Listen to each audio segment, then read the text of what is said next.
باللہ من الشیطان الرجیم بسم اللہ الرحمن الرحیم۔ حضرت عمر رضی اللہ تعالی عنہ کا قصہ۔ حضرت عمر رضی اللہ تعالی عنہ جن کے پاک نام پر آج مسلمانوں کو فخر ہے اور جن کے جوش ایمانی سے آج 1300 برس تک کافروں کے دل میں خوف ہے، اسلام لانے سے قبل مسلمانوں کے مقابلہ اور تکلیف پہنچانے میں بھی ممتاز تھے۔ نبی اکرم صلی اللہ علیہ وسلم کے قتل کے در پہ رہتے تھے۔ ایک روز کفار نے مشورہ کی کمیٹی قائم کی کہ کوئی ہے جو محمد صلی اللہ علیہ وسلم کو قتل کر دے۔ عمر نے کہا میں کروں گا۔ لوگوں نے کہا بے شک تم ہی کر سکتے ہو۔ حضرت عمر تلوار لٹکائے ہوئے اٹھے اور چل دیے۔ اس فکر میں جا رہے تھے کہ ایک صاحب قبیلہ زہرہ کے جن کا نام حضرت سعد بن ابی وقاص ہے اور بعضوں نے اور صاحب لکھے ہیں ملے۔ انہوں نے پوچھا کہ عمر کہاں جا رہے ہو؟ کہنے لگے محمد صلی اللہ علیہ وسلم کے قتل کے فکر میں ہوں، نعوذ باللہ۔ سعد نے کہا بنو ہاشم اور بنو زہرہ اور بنو عبد منف سے کیسے مطمئن ہو گئے؟ وہ تم کو بدلے میں قتل کر دیں گے۔ اس جواب پر بگڑ گئے اور کہنے لگے کہ معلوم ہوتا ہے تو بھی بے دین یعنی مسلمان ہو گیا ہے، لا پہلے تجھی کو نپٹا دوں۔ یہ کہہ کر تلوار سونت لی اور حضرت سعد رضی اللہ تعالی عنہ نے بھی یہ کہہ کر کہ ہاں میں مسلمان ہو گیا ہوں تلوار سنبھالی۔ دونوں طرف سے تلوار چلنے کو تھی کہ حضرت سعد رضی اللہ تعالی عنہ نے کہا پہلے اپنے گھر کی تو خبر لے، تیری بہن اور بہنوئی دونوں مسلمان ہو چکے ہیں۔ یہ سننا تھا کہ غصے سے بھر گئے اور سیدھے بہن کے گھر گئے۔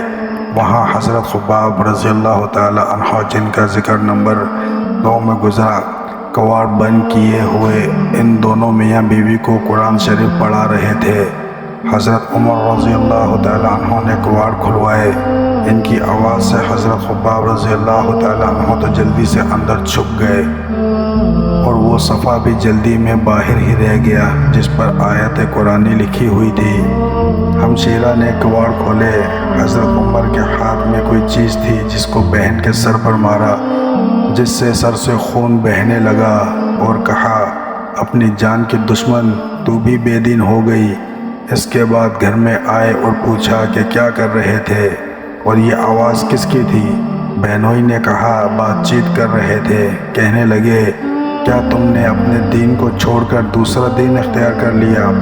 بہنوئی نے کہا اگر دوسرا دین حق ہو تب یہ سننا تھا کہ ان کی داڑھی کو پکڑ کر کھینچی اور بے تحاشا ٹوٹ پڑے اور زمین پر گرا کر خوب مارا۔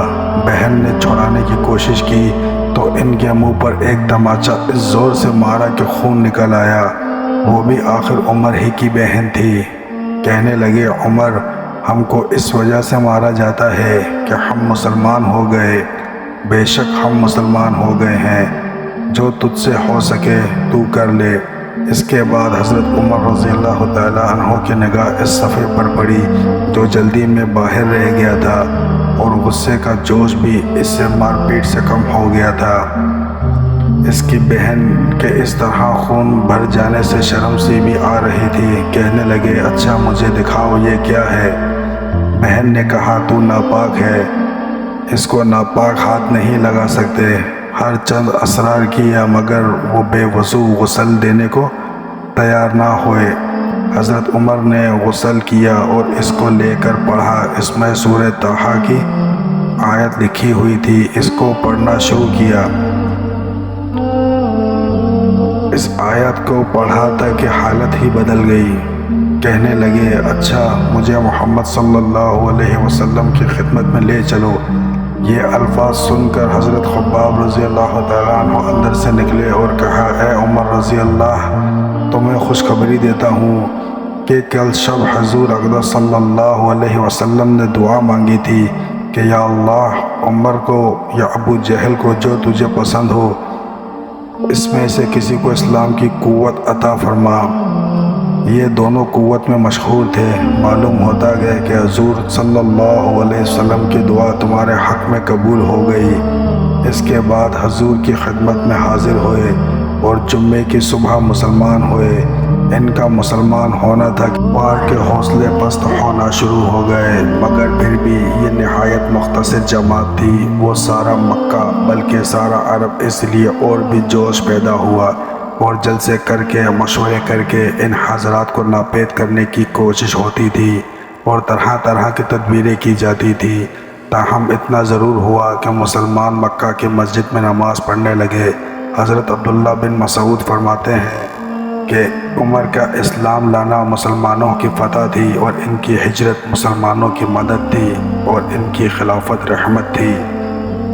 ناظرین کرام، امید کرتا ہوں آج کی ویڈیو آپ کو ضرور پسند آئی ہوگی۔ ویڈیو کو زیادہ سے زیادہ شیئر کریں، چینل پہ نئے ہیں تو چینل کو سبسکرائب کریں۔ مزید ایسے واقعات کے لیے ہمارے ساتھ جڑے رہیے، انشاءاللہ ہم آپ کو اور مزید واقعات ایسے سناتے رہیں گے۔ اللہ تعالیٰ سے دعا ہے کہ اللہ تعالیٰ ہمیں ایسے حکمران عطا فرمائے، آمین یا رب العالمین۔